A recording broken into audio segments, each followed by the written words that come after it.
আমি সবসময় চেষ্টা করি আমার সোনামাকে হেলদি খাবার দেওয়ার, যেটা খেলে শরীরও ঠিক থাকে, পেটটাও ভরা থাকে, আর বাচ্চা সুস্থ থাকলেই আমরা খুশি। So hello everyone, good morning. তোমরা সবাই কেমন আছো? আশা করি তোমরা সবাই খুব ভালো আছো।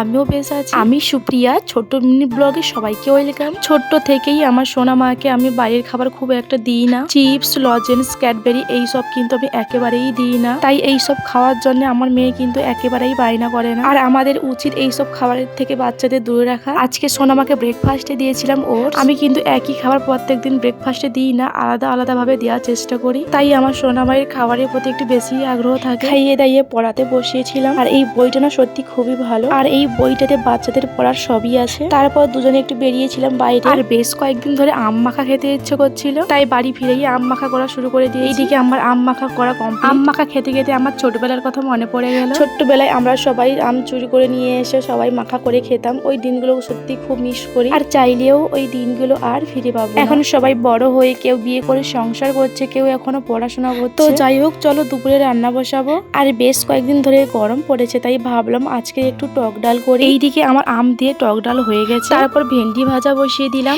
এইদিকে ভেন্ডি ভাজা হতে থাক, ওইদিকে মশলা করে নেব। শিল নোড়াই সর্ষে কাঁচা লঙ্কা বেটে নেব। আর আমার শিল নোড়ায় মশলা বেটে রান্না করতে খুবই ভালো লাগে। আমার সর্ষে চিংড়ি রান্না কমপ্লিট। আজকের ভিডিওটা এই পর্যন্ত। সবাই ভালো থাকবেন, সুস্থ থাকবেন। দেখা হচ্ছে নেক্সট ভিডিও। টাটা।